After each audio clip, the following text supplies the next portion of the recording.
कबीर मेरा मुझ में कुछ नहीं, जो कुछ है सो तेरा, तेरा तुझको सौंप दे क्या लागे मेरा। तुझे आगे अरदास हमारी,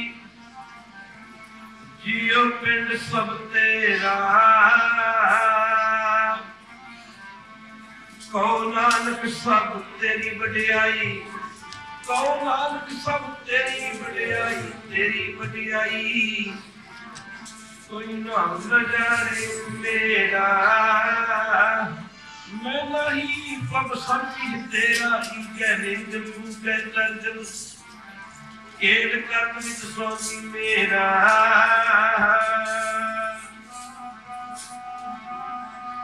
चंगे अमल कुमारा मला मेरिया, ये तर काच कम आउंगे। कुमारा मला मेरिया, तर काच कम आउंगे।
जुगो जुग अटल धन धन साहब श्री गुरु ग्रंथ साहिब महाराज जी की पावन पवित्र हजूरी च बैठी गुरु रूप गुरु सवारी साध संगत जीओ अपने समय ते स्वासां नूं सफलियां करन वास्ते माई और भाई सारे ही प्रेमी जन दूरों नेड़ों आपो अपने दुनियावी धंधे धंधारां तो छुटकारा पा करके जुगो जुग अटल धन धन साहब श्री गुरु ग्रंथ साहिब महाराज जी की पावन पवित्र हजूरी विच पुज के अपनी जिंदगी दियां अपने जीवन दियां अमूलक घड़ियां नूं धन धन साहब श्री गुरु ग्रंथ साहिब महाराज जी दे पावन पवित्र चरणों कमलों में लगा के सफल करने की खेचला यानी कृपाता कर साध संगत तंते आओ थोड़ा जा समा सतगुरु गुरु ग्रंथ साहिब महाराज के चरणों में लाइए विचार करिए इसी तुसी दुनिया ते संसार ते की करने वास्ते आए हैं करके आए हैं सानू करना की चाहिए है सासन साडी जिंदगी का मुख्य प्रयोजन उद्देश्य है जेड़ा वो मुद्दा है जेड़ा वो सिर्फ ते सिर्फ परमेश्वर का भजन असीं इत्थे रहने वास्ते नहीं आए इत्थे बहन वास्ते नहीं आए असीं इत्थों चलिया जाना है कदे सोचा साध संगत जी किसी ने भी इसी तो चलिया जाना ये जन्म बड़ा अमोलक है कदे इस जन्म ते इस जीवन ते झाती मार के देखो कदे तरस आया किसी नूं कदे सोचा साध संगत जी दुनिया दे उत्तों जिहड़ी जाण वाली चीज है बस यही है फरीदा साढ़े त्रैमन देहरी जल्ला पानी अन्न आयो बंदा दुनी विच वत असोनी बन ये मुसाफर बन के आया आसा ने बड़ियां लंबियां नालियां ने किसी का जान नूं दिल नहीं करता जे विचार करके वेखिए कोई चाहता ही मैं मर जावां कोई चाहता नहीं मैं दुनिया तो तुर जावां पर जे जिंदगी दे विच साफ मनुखा जन्म प्राप्त करके जे वैरू का भजन नहीं कीता सत्संगत नहीं कीती बाणी नहीं पढ़ी सेवा नहीं कीती फिर कीता भी की फिर तो कुछ भी नहीं कीता गुरु प्यारे बार्डर वाले वीर कह रहे सी DIC साहब बोल के गए ने सासन जी मैं ते तारीफ दे काबिल ही नहीं आया मेरे ते कदे दिमाग विच आया ही नहीं कि तू कोई सेवा करदा है तू कोई परोपकार करदा है मैनू सिर्फ इन्नी कि समझ जिंदगी च जरूर आई है कि गरीबां दी सेवा ही रब दे घर विच प्रवान होती है और जेड़ा रब है जे किसी ने वेखना तो किसी गरीब के वगते हंझुआं दे विच देखे जे रब ने ते किसी ने दर्शन करने ने किसी गरीब दीयां आहां दे विच वेखे साध संगत जी गुरु गोबिंद सिंह महाराज ने कहा सी सिखो एक समय कहते हैं आनंदपुर की धरती ते काल पै गया एक पासे गरीब ढिड पिटते हैं गुरु साहब के चरणों में आउंदे ने एक पासे गुरु के सिख दसवंध लैके आउंदे ने दसवंध गुरु साहब के चरणों में रखते हैं गोलक च पाउंदे ने महाराज दसवें पातशाह ने सिखां नूं आख्या सी सिखो एक पासे गरीब खड़े ने गुरु साहब ने आख्या जी सिखो मेरी गोलक जिहड़ी है लोहे की गोलक नहीं है मेरी गोलक तां गरीब दा मुंह है जो गरीब दे मुंह दे विच पावेगा वो मेरे को आवेगा दास थोड़े दिन एक कीर्तन च बेनती कर रहा सी साढ़े 36 किस्म के पदार्थों का नाम नहीं लेना चंगे तो चंगे पदार्थ खाते हैं चंगे तो चंगे भोजन छकते हैं साढ़े पदार्थों का किसी ने नाम नहीं लेना पर भाई लागो ते खाण दी कोदरे दी बनी रोटी बना के गुरु नानक साहब नूं छकाउणी उस कोदरे दी रोटी का कदे भी नाम नहीं जिंदगी है कि बड़े हैरान होईदा है दस जिहड़े लोग अमृत वेले सुते हुंदे ने बड़ा तरस आउंदा है कि बड़े कर्म माड़े हैं जिहड़े अमृत वेले भी सुते हैं कोई जागणगे कदों खालसा जिवें 100 सब्जियां तैयार करके 100 सब्जियां को तड़का ना लाया जाए वो तड़कियां और सब्जियां बेस्वाद हैं जे सब्जी नूं तड़का ला दिता जाए 100 सब्जी ते एक तड़का 100 दुनिया दे जप तप ते एक अमृत दे उठ के पानी पड़नी सास एदा फल करोड़ा बन जाता गुरु प्यारे जी जिंदगी बनानी ते अमृत वेला ना जानते। अमृत वेले का जिहड़ा जाप का फल है ना, फल जिवें जिमीदार जमीन वाहुंदा, जमीन वाहुंदा, जमीन जिन्नी मर्जी वाही जे सुक्की जमीन वाह वाह के ना ओनू भावें आटे वर्गी बना देवे, सुक्की जमीन विच जिन्ना मर्जी बीज पा दे कदे उगया नहीं करता। कह दे वाहिगुरू। जे गुरमुखो वत्तर होवे ना, जमीन च वत्त होवे, वत्त होवे, वत्त होवे ते जमीन जिमीदार माड़ी मोटी वाह के भी बीज का छट्टा दे दे ते बीज फिर भी उग पैंदा है। ऐड़ा अमृत वेले दा जाप है, समझ लो ये वत्त लगी हुंदी वत्त जी। गुरु प्यारिओ ऐना ये वत्त लगी हुंदी वत्त। पर एक गल सासत वेखण वाली है, जेड़े घर दे विच तीन गल्लां ने, तीन गल्लां। सिमरन कोई दिखावा नहीं है, सिमरन कोई खालसा जी किसी नूं दिखाउण वास्ते नहीं करना, माफ करना। सिमरन जिहड़ा गुरु की संगत वैर की खुशी वास्ते करना है। जिस घर विच अमृत वेला ना, अमृत वेला ते अमृत वेले दी बाणी है, नितनेम है, सिमरन है, भजन है, माफ करना, उस घर दे विच कदे भी घाटा नहीं पै सकता। तुसीं पदार्थां दी गल करदे, पदार्थ तुहाडे पैरां च रुलणगे। गुरु प्यारे पदार्थ तुहाडे पैरां दे विच रुलणगे। कदे तुसीं गुरु दे राह ते चल के देखो, सच्चे मार्ग चलदे आ उस्तत करे जहान। जेड़ा बंदा बाणी नाल जुड़ गया ना, खालसा जी वाहिगुरू कह दे वाहिगुरू। जेड़ा बंदा बाणी नाल जुड़ गया, नाम नाल जुड़ गया, सिमरन नाल जुड़ गया ना, वो बंदे दी कदे ढैंदी कला नहीं हो सकती। अभी देखियां गल्लां ने, पर ये 5-4 बंदियां दा सुभाव हुंदा। ये अपनी आदत से साथ संगत जी मजबूर हैं, मजबूर की गुरु की संगत जालम जुर्म करने से मजबूर है। वो मजबूर है, उसकी आदत है। कह दे वाहिगुरू। जालम है जेड़ा वो जुर्म करने से मजबूर है, जेड़ा दयालु है वो दया से मजबूर है, जेड़ा दानी है वो दान करने से मजबूर है। ये मजबूर हैं अपनी आदत से। खालसा जी अपनी आदत को छड्ड नहीं सकते, कढ़ नहीं सकते। जे आप सतगुरु नानक देव महाराज मिशन नूं लईए, खालसा जी जे विचार करके वेख्या जाए ना, गुरु नानक साहब तो लेके 10वें पातशाह तक ना, गुरु गोबिंद सिंह महाराज ने सिख नूं पैदा ही गरीब दी बांह फड़न वास्ते कीता। खालसा जी जिहदा कोई नहीं, जिहदा दुनिया ते कोई नहीं ना, ओदा समझ लो दुनिया ते सिख है। सिख है, माफ करना, गुरु की संगत जी दा दुनिया ते कोई नहीं, ओदा सिख है।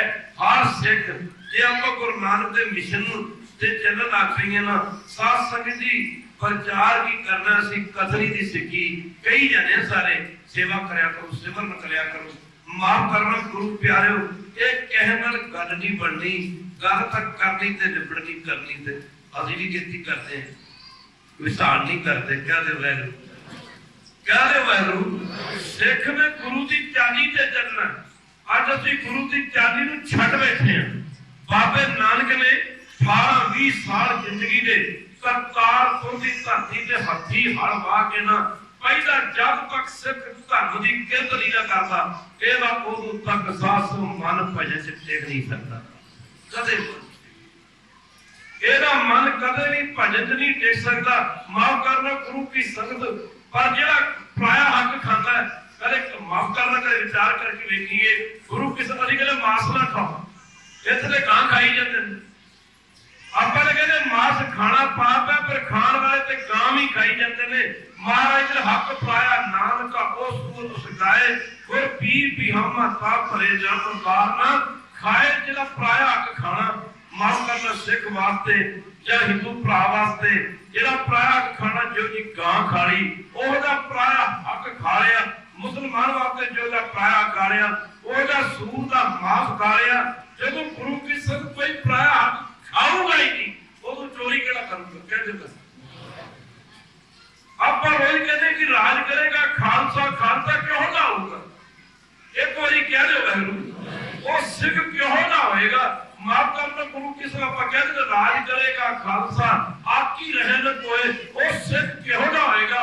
वो सिख हर सिख क्यों ना होएगा। खालसा जी जो हाथी करके खाएगा ऐसा सिख होएगा। माफ करना गुरु की सिख का पाया हक नहीं खाएगा ऐसा सिख होएगा। जेड़ा चोरी नहीं करेगा ऐसा सिख होएगा। जेड़ा ठगी नहीं करेगा, जो चोरी नहीं करेगा तो पुलिस के थाने की लुट होगी। खालसा नहीं कहता एक बारी फिर कह दो वाहिगुरु, जेड़ा ठगी नहीं करूंगा उसे गुरु की संगत माफ करना ਇਹਦੇ थाने की लोड़ की पऊगी। जेड़ा माफ करना किसी का जुल्म नहीं करेगा सिख का दया करता। एक बारी कह दो वाहिगुरु, एक बारी फिर कह दो वाहिगुरु। माफ करना तो आज कई कीर्तन बेनती करता होता है। कदे अपने सतगुरु पातशाह का जीवन पढ़ के देखिए ना, माफ करना गुरु की संगत पता तो अजब रह जाता, पता रह जाता। माफ करना गुरु की संगत कोई औरंगजेब का जालिम, कोई सिकंदर वर्गा जालिम, कोई हिटलर वर्गा जालिम, माफ करना गुरु की संगत रात के नशे में ना करोड़ों बेदोशियां ने कत्ल कर सकता है। माफ करना करोड़ों बेदोशियां ने कत्ल कर ले। कई कहावनियत पर कोई सतगुरु को तेग बहादुर महाराज करके सतगुरु पातशाह अपने सीस की बलि देके करोड़ों बेदोशियां की जान बचा सकते हैं। ये इंसानियत है। माफ करना गुरु की संगत पढ़ देना कुछ हो है। अभी भी पढ़ते हैं फरीदा बुरे का भला कर, फरीदा बुरे का भला कर, पढ़ते आप भी हैं। ये तो भले का भला नहीं होता। फरीदा बुरे का भला कर, गुस्सा मन ना हटाए, यही लोग न तकी फतेह सब कुछ पाए। माफ करना बुरे का भला, माफ करना गुरु की संगत बुरे का भला कर, गुस्सा मन ना लाए। सिखी की यही तो सिखी थी। माफ करना गुरु की संगत। औरंगजेब कहता कि हिंदुस्तान में हिंदू धर्म रह नहीं देगा, और गुरु तेग बहादुर जी मारे कहते हैं हिंदू धर्म जाए। कोई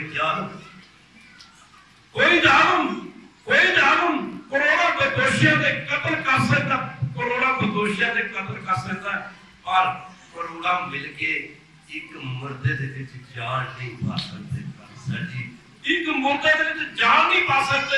जेड़ा बंदा सवेरे बाणी नाल जुड़ूगा, जेड़ा बंदा सवेरे नेत्रनेम नाल जुड़ेगा, जेड़ा बंदा सवेरे सिमरन नाल जुड़ेगा, माफ करना गुरु की संगत हुण जुड़े ते टीवी ना पै।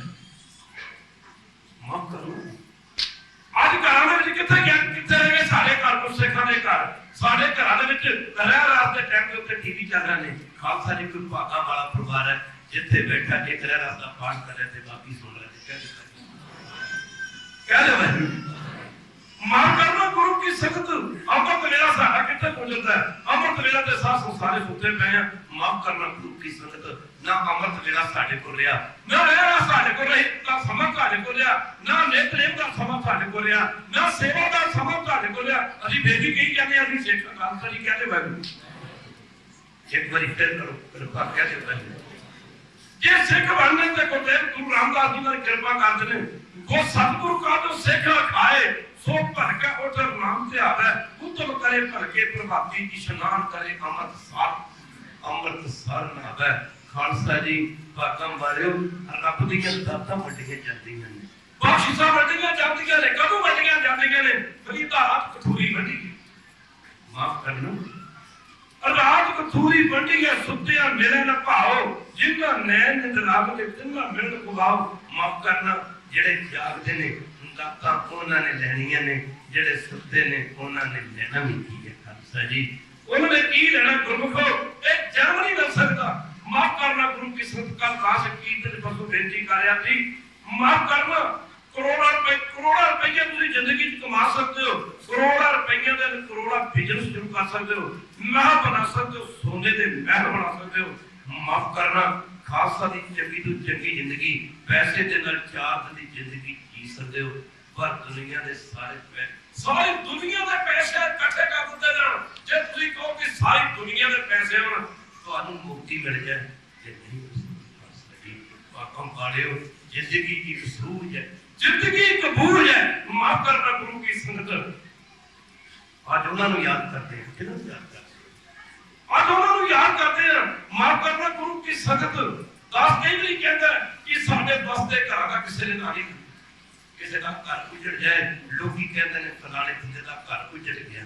ਮਾਫ ਕਰਨਾ ਭਾਈ ਸਾਹਿਬ ਦੱਸ ਰਿਹਾ ਸੀ कि ਅਸੀਂ ਪਾਕਿਸਤਾਨ ਦੇ ਬਾਰਡਰ ਤੇ ਪਿਛਲੇ ਦਿਨ ਦੱਸ ਕੇ ਜੀ ਅਸੀਂ ਅਸੀਂ 47 ਵਿੱਚ ਉਜੜੇ, ਅਸੀਂ 62 ਵਿੱਚ ਕਾਰਜ 62 ਵਿੱਚ ਉਜੜੇ, ਅਸੀਂ 65 ਵਿੱਚ ਉਜਾੜੇ ਗਏ, ਅਸੀਂ 71 ਵਿੱਚ ਉਜਾੜੇ ਗਏ, ਅਸੀਂ ਕਾਰਜ ਅਤੇ ਜੰਗ ਸਮੇਂ ਵੀ ਉਜਾੜੇ ਗਏ। ਉਜੜ ਕੇ ਮਾਫ ਕਰਨਾ ਇਹਦਾ ਧਿਆਨ ਦੇਣਾ। ਉਜੜ ਵਿੱਚ ਬੜਾ ਮਾਫ ਕਰਨਾ। ਸਾਡੇ ਵਾਸਤੇ ਘਰਾਂ ਦਾ ਨਾਂ ਨਹੀਂ ਕਿਸੇ ਨੇ ਲੈਣਾ, ਸਾਡੀਆਂ ਕੋਠੀਆਂ ਦਾ ਕਿਸੇ ਨੇ ਨਾਂ ਨਹੀਂ ਲੈਣਾ, ਸਾਡੇ ਮਹਿਲਾਂ ਦਾ ਕਿਸੇ ਨੇ ਨਾਂ ਨਹੀਂ ਲੈਣਾ, ਪਰ ਬਾਬਾ ਨਕੀ ਸ਼ਾਹ ਦੇ ਸੜੇ ਘਰ ਦਾ ਨਾਂ ਨਹੀਂ ਲੈਣਾ। ਬੜੇ ਕਮਾਲ ਦੀ ਉਹਦੇ ਸੜੇ ਘਰ ਦਾ ਨਾਂ ਨਹੀਂ ਲੈਣਾ। ਤੁਹਾਡਾ ਸਮਾਂ ਦੇਖੇ ਆਵੇਗਾ ਜਿਹੜਾ ਗੁਰੂ ਗ੍ਰੰਥ ਸਾਹਿਬ ਦੇ ਚਰਨਾਂ ਵਿੱਚ ਲਾਵੋਗੇ, ਤੁਹਾਡਾ ਵਕਤ ਲੇਖੇ ਵਿੱਚ ਆਵੇਗਾ ਜਿਹੜਾ ਗੁਰੂ ਚਰਨਾਂ ਵਿੱਚ ਲਾਵੋਗੇ। ਤੁਹਾਡੇ ਹੈ ਕਦਮ ਜੇ ਠੇਕਿਆਂ ਨੂੰ ਲੈ ਕੇ ਜਾਂਦੇ ਨੇ, ਜੇ ਮਾਰੇ ਪਾਸੇ ਲੈ ਕੇ ਜਾਂਦੇ ਨੇ, ਹੈ ਕਦਮ ਨਰਕਾਂ ਨੂੰ ਲੈ ਜਾਣਗੇ। ਹਰ ਕਦਮ ਜੇ ਗੁਰੂ ਗ੍ਰੰਥ ਸਾਹਿਬ ਦੇ ਚਰਨ ਵਿੱਚ ਚੱਲ ਕੇ ਪਾਉਂਦੇ ਹੋ, ਤੁਹਾਨੂੰ ਸਿੱਧੇ ਸੱਚਖੰਡ ਲੈ ਜਾਣਗੇ। ਪੈ ਸੁਹਾਵੇ ਸਿੰਘੋ, ਸਮਾਂ ਬੜਾ ਅਮੋਲਕ ਹੈ। ਗੁਰੂ ਦੀ ਇਹ ਸੰਗਤ ਤੇ ਸਮਾਂ ਬੜਾ ਅਮੋਲਕ ਹੈ। ਮਹਾਂਪੁਰਖ ਸੰਤ ਬਾਬਾ ਗੁਰਬਚਨ ਸਿੰਘ ਜੀ ਖਾਲਸਾ ਪਿੰਡਾਂ ਵਾਲਾ ਕਿਹਾ ਕਰਦੇ ਸਨ, ਕਹਿੰਦੇ ਸਨ ਕਿ ਜਦੋਂ ਬੰਦਾ ਮਰ ਕੇ ਪਰਮੇਸ਼ਰ ਦੀ ਦਰਗਾਹ ਵਿੱਚ ਜਾਂਦਾ ਹੈ ਨਾ, ਜਿਹੜਾ ਸਮਾਂ ਕਿਸੇ ਨੇ ਸਤ ਸੰਗਤ ਵਿੱਚ ਲਾਇਆ ਹੁੰਦਾ ਹੈ, ਕਹਿੰਦੇ ਵਾਹਿਗੁਰੂ, ਜਾਂ ਜਿਹੜਾ ਸਮਾਂ ਮਾਫ ਕਰਨਾ ਕਿਸੇ ਨੇ ਨਾਮ ਜਪਣੇ ਚ ਬਾਣੀ ਪੜ੍ਹਨ ਚ ਲਾਇਆ ਹੁੰਦਾ ਹੈ ਨਾ, ਤੇ ਜਦੋਂ ਬੰਦੇ ਦਾ ਹਿਸਾਬ ਕਿਤਾਬ ਹੁੰਦਾ ਹੈ, ਤੇ ਜਿਹੜਾ ਸਮਾਂ ਸਤ ਸੰਗਤ ਚ ਲਾਇਆ ਹੁੰਦਾ ਹੈ, ਨਾਮ ਜਪਣ ਚ ਲਾਇਆ ਹੁੰਦਾ ਹੈ, ਤੇ ਜਿਹੜਾ ਸਮਾਂ ਬਾਣੀ ਪੜ੍ਹਨ ਚ ਲਾਇਆ ਹੁੰਦਾ ਨਾ, ਉਸ ਸਮੇਂ ਦੀ ਦਰਗਾਹ ਵਿੱਚ ਇੰਨੀ ਕੀਮਤ ਪੈਂਦੀ ਹੈ, ਇੰਨੀ ਕੀਮਤ ਪੈਂਦੀ ਹੈ, ਤੇ ਜਿਹੜਾ ਸਮਾਂ ਅੰਜਾਈ ਗਵਾਇਆ ਹੁੰਦਾ ਉਹਦੀ ਕੀਮਤ ਕੋਈ ਨਹੀਂ ਪੈਂਦੀ। ਉਹ ਬੰਦਾ ਮੱਥੇ ਤੇ ਹੱਥ ਮਾਰ ਕੇ ਹੁੰਦਾ, ਮੇਰੇ ਇੰਨੇ ਸਮੇਂ ਦੀ ਇੰਨੀ ਕੀਮਤ, ਮੇਰੇ ਕਰਮ ਫੁੱਟ ਗਏ, ਮੈਂ ਸਾਰਾ ਹੀ ਸਮਾਂ ਕਿਉਂ ਨਾ ਵਾਹਿਗੁਰੂ ਦਾ ਨਾਮ ਮੈਂ ਸਾਰੀ ਜ਼ਿੰਦਗੀ ਹੀ ਪਰਮੇਸ਼ਰ ਦਾ ਨਾਮ ਕਿਉਂ ਨਾ ਜਪ ਲਿਆ। ਮੈਂ ਐਵੇਂ ਦੁਨੀਆ ਦੇ ਇੱਧਰ ਉੱਧਰ ਧੰਦੇ ਧੰਦਾਰਾਂ ਦੇ ਵਿੱਚ ਖੱਜਲ ਹੋ ਕੇ ਮਨੁੱਖਾ ਜਨਮ ਬਰਬਾਦ ਕਰ ਲਿਆ, ਧੰਦਾ ਕਰਦਿਆਂ ਨੇਪਰ ਜਨਮ ਗਵਾਇਆ, ਸੁਖ ਦਾਤਾ ਮਰਨਾ ਵਸਾਇਆ। ਮੈਂ ਸਾਰੀ ਜ਼ਿੰਦਗੀ ਧੰਦਿਆਂ ਜੀ ਗਵਾਲੀ, ਮੈਂ ਨਾਮ ਕਿਉਂ ਨਾ ਜਪਿਆ, ਮੈਂ ਭਜਨ ਕਿਉਂ ਨਾ ਕੀਤਾ। ਮਾਫ ਕਰਨਾ ਗੁਰੂ ਕੀ ਸੰਗਤ, ਮੈਂ ਮਾਫ ਕਰਨਾ ਜੇ ਮੈਨੂੰ ਪਤਾ ਹੁੰਦਾ ਤਾਂ ਮੈਂ ਨਾਮ ਹੀ ਜਪਦਾ। ਗੁਰਬਾਣੀ ਪਤਾ ਦਿੰਦੀ ਹੈ ਉਹ ਨਾਮ ਜਪ, ਅਗਰ ਕਾਜ ਤੇਰੇ ਕਿਤੇ ਨਾ, ਅਗਰ ਕਾਜ ਤੇਰੇ ਕਿਤੇ ਨਾ ਕਾਮ, ਮਿਲ ਸਾਧ ਸੰਗਤ ਪਰ ਕੇਵਲ ਨਾਮ। ਮਾਫ ਕਰਨਾ ਨਾਮ ਜਪੋ, ਭਜਨ ਕਰੋ, ਸਿਮਰਨ ਕਰੋ। ਕਿ ਨਾਮ ਕਿਵੇਂ ਜਪੀਏ? ਰੋਟੀ ਕਿਵੇਂ ਖਾਣੀ? ਰੋਟੀ ਖਾਣ ਲੱਗੇ ਕਦੇ ਸੋਚਿਆ ਕਿਧਰੋਂ ਸ਼ੁਰੂ ਕਰੀਏ, ਕਦੇ ਸੋਚਿਆ ਕਿਧਰੋਂ ਸ਼ੁਰੂ ਕਰੀਏ, ਕਦੇ ਕਿਸੇ ਨੂੰ ਪੁੱਛਿਆ ਵੀ ਇਹ ਕਿਵੇਂ ਖਾਣੀ ਹੈ? ਮਾਫ ਕਰਨਾ ਉਹ ਗੁਰਮੁਖੋ ਨਾਮ ਜਪੋ, ਨਾਮ ਦੀ ਬੜੀ ਕੀਮਤ ਹੈ। ਨਾਮੇ ਕੀ ਵਡਿਆਈ ਜਿਸ ਕੀਮਤ, ਤੇ ਕੀਮਤ ਨਾਮ ਦੀ ਕੀਮਤ ਨਹੀਂ ਕਹੀ ਜਾ ਸਕਦੀ, ਇਹਦੀ ਕੋਈ ਕੀਮਤ ਨਹੀਂ ਦੇ ਸਕਦਾ। ਸਾਈਂ ਨਾਮ ਅਮੋਲ, ਸਾਈਂ ਨਾਮ ਅਮੋਲ, ਕੀਮਨਾ ਕੋਈ ਜਾਣ ਦੋ, ਜਿੰਨਾ ਭਾਗ ਮਥਾ ਹੈ ਨਾਨਕ ਸੇ ਹਰ ਰੰਗ। ਮੰਨ ਲੋ ਜੋ ਦੁਨੀਆ ਤੇ ਕੀਮਤੀ ਇੱਕ ਤਾਂ ਕੀਮਤ ਪੈ ਜਾਂਦੀ ਹੈ, ਇੱਥੇ ਕਿਹਾ ਕਿ ਕੀਮਤ ਕਹੀ ਨਹੀਂ ਜਾ ਸਕਦੀ। ਮਾਲਕ ਦਾ ਨਾਮ ਇੰਨਾ ਅਮੋਲਕ ਹੈ, ਉਹਦੀ ਕੋਈ ਕੀਮਤ ਹੈ ਹੀ ਨਹੀਂ। ਸਾਈਂ ਨਾਮ ਅਮੋਲ, ਕੀਮਤ ਕੋਈ ਜਾਣ ਦੋ, ਪਰ ਅੱਗੇ ਦੀ ਤੁਕ ਕੇ ਜਿੰਨਾ ਭਾਗ ਮਥਾ ਹੈ, ਜਿਨ੍ਹਾਂ ਦੇ ਭਾਗਾਂ 'ਚ ਲਿਖਿਆ ਭਾਈ ਨਾਨਕ ਸੇ ਹਰ ਰੰਗ ਮਾਣ ਦੋ। ਸਤਿਗੁਰ ਪਾਤਸ਼ਾਹ ਐਸੀ ਕਿਰਪਾ ਕਰਦੇ ਹਨ। ਸਮ ਨਾਮ ਅਮੋਲਕ ਜੀ ਮੇਰੇ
मां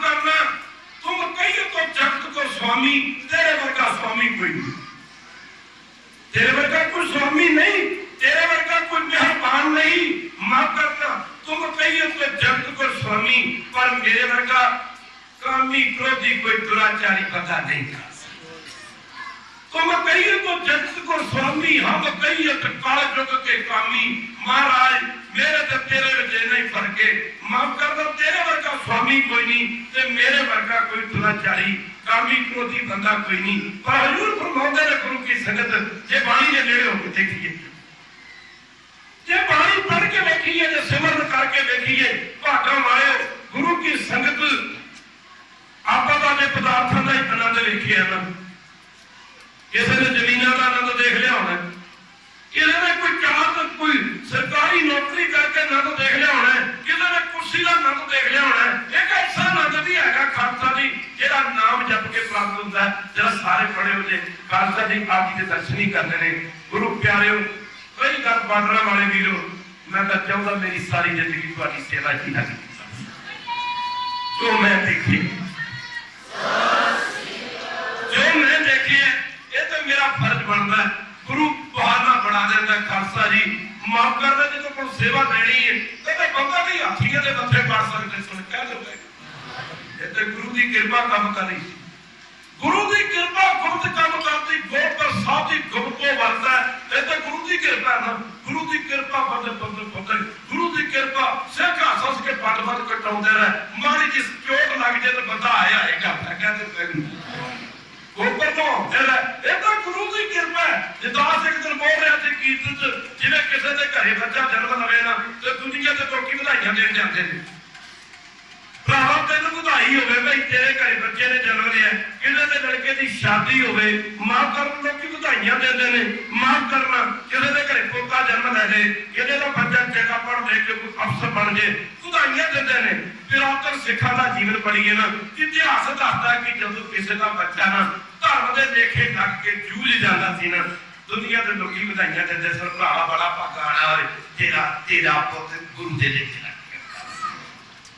भागा ने बैठे तो कौन बैठे जिन्हें सिंगा सिंगड़ी का धर्म है सिद्ध बंद बंद कटवाए खोपड़ियां गांधा दी होनी है, गांधा दी ये गांधा दी जिन्होंने जिंदगी धर्म के लेखे लाई ते जिन्होंने संसार के लेखे जिंदगी लाई। माफ करना गुरु की संगत ਉਹਨਾਂ ਦਾ ਤੇ ਫਿਰ ਕਿਤੇ ਨਾ ਹੀ ਨਹੀਂ ਨਾ ਹੁੰਦਾ, ਕਹਿੰਦੇ ਵਾਹਿਗੁਰੂ ਉਹਨਾਂ ਬਾਰੇ ਪਰ ਗੁਰੂ ਸਾਹਿਬ ਦੱਸਦੇ ਨੇ ਸਗਲ ਸਿਰਜ ਕੋ ਰਾਜਾ ਦੁਖੀਆ ਹਰ ਕਾ ਨਾਮ ਜਪਤ ਹੋਏ, ਹਰ ਕਾ ਨਾਮ ਜਪੋ ਸੁਖੀਆ ਤੇ ਜੀਵਨ ਤੇ ਉਹਨਾਂ ਦਾ ਹੀ ਸਬਦ ਹੈ ਨਾ। ਮਾਫ ਕਰਨਾ ਗੁਰੂ ਕੀ ਸੰਗਤ ਜਿਨ੍ਹਾਂ ਨੇ ਜੀਵਨ ਗੁਰੂ ਦੇ ਲੇਖੇ ਲਾਏ ਹੈ, ਗੁਰੂ ਕਿਰਪਾ ਕਰੇ ਇਹ ਜ਼ਿੰਦਗੀ ਸੰਗਤਾਂ ਦੀ ਸੇਵਾ ਵਾਸਤੇ ਲੱਗ ਜੇ, ਸੇਵਾ ਵਾਸਤੇ ਉਹਨੇ ਤੂੰ ਲੈ ਕੇ ਜਾਣਾ। ਮਾਫ ਕਰਨਾ ਭਾਗਾਂ ਵਾਲੇ आनंद थोड़ा की क्या है कि यही आनंद है नहीं, एक नाम का भी आनंद है। सारे गज बज के पढ़े हो सिमरन करते करते एक अवस्था आती है, अज जरा बोल के जब करते ना पैसे वाली का जप कहते हैं, ये तो अगे फिर जाता फल बढ़ता जाता है। मधवा पानी जिथे बुद्ध हिलते हैं खालसा जी बोल के जप नहीं किया जाता, ख्याल कम करता है। ये तो अगे पसंदी बाणी का जाप होंगे, ये तो अगे ये उन्होंने पता जोड़े करते हैं जो सभा ते तुरे ही नहीं ਉਹਨਾਂ ਵਿਚਾਰਿਆਂ ਨੂੰ ਕੀ ਪਤਾ ਹੈ। ਪਰ ਮਾਫ ਕਰਨ ਉਹ ਤੋਂ ਅੱਗੇ ਪਰਾ ਬਾਣੀ ਦਾ ਜਵਾਬ, ਉਹ ਤੋਂ ਅੱਗੇ ਬਾਣੀ ਕਹਿੰਦੀ ਨੌ ਦੁਆਰੇ ਨੌਦਰ ਫੀਕੇ ਅੰਮ੍ਰਿਤ ਦਸਵੇਂ ਜਵਾਏ ਦਾ, ਦਸਵੇਂ ਦੁਆਰ ਵਿੱਚ ਦਸਵੇਂ ਦੁਆਰ ਤੋਂ ਸੁਰਤ ਜਾਂਦੀ ਨਾ ਗੁਰੂ ਕੀ ਸੰਗਤ। ਮਹਾਰਾਜ ਕਹਿੰਦੇ ਪਿਆਰੇ ਜੀ ਗੁਫਾ ਅੰਦਰ ਰੱਖ ਕੇ ਵਾਜਾ ਪਾਉਣ ਵਜਾਇਆ ਵਜਾਇਆ ਵਾਜਾ ਪਾਉਣ, ਨੌ ਦੁਆਰੇ ਪ੍ਰਗਟ ਕੀਏ ਫਿਰ ਅੱਗੇ ਕੀ ਹੈ ਦਸਵਾਂ ਗੁਪਤ ਰਖਾਇਆ। माफ करना ਉਹਦੇ ਬਾਰੇ ਦੱਸਿਆ ਫਿਰ ਉਸ ਅਵਸਥਾ 'ਚ ਉਹ ਅਵਸਥਾ ਕਿਉਂ ਜੀ ਸਾਰੇ ਪੜੇ ਉਹਦੇ ਸਮਾਂ ਵੀ ਹੋ ਗਿਆ, ਸਾਰੇ ਪੜੇ ਉਹਦੇ ਲੋਕਾਂ ਦਾ ਇੱਥੇ ਕਹਿੰਦੇ ਨੇ ਵੀ ਰਾਸ਼ਨ ਕਾਰਡਾਂ ਤੇ ਨਾ ਮਾਫ ਕਰਨਾ ਰਾਸ਼ਨ ਵੰਡਿਆ ਜਾ ਰਿਹਾ, ਕਿਤੇ ਜ਼ਮੀਨਾਂ ਵੰਡੀਆਂ ਜਾਂਦੀਆਂ ਨੇ, ਕਿਤੇ ਭਰਾਵਾਂ ਦੇ ਘਰ ਵੰਡੇ ਜਾਂਦੇ ਨੇ, ਕਿਤੇ ਮਾਫ ਕਰਨਾ कोई मित्र प्यारे बिजनेस करके 4 पैसे की कमाई वंडते ने। और बाणी च पातशाह कहते हैं ऐसी वस्तु भी है जिथे जिहदे बारे गुरु साहब जी कहते हैं सारे पढ़े जे कोई रसना रह ना जाए, उत्थे अमृत वंडी है, उत्थे अमृत वंडी है, उत्थे अमृत वंडी है, उत्थे अमृत वंडी है।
Thank you.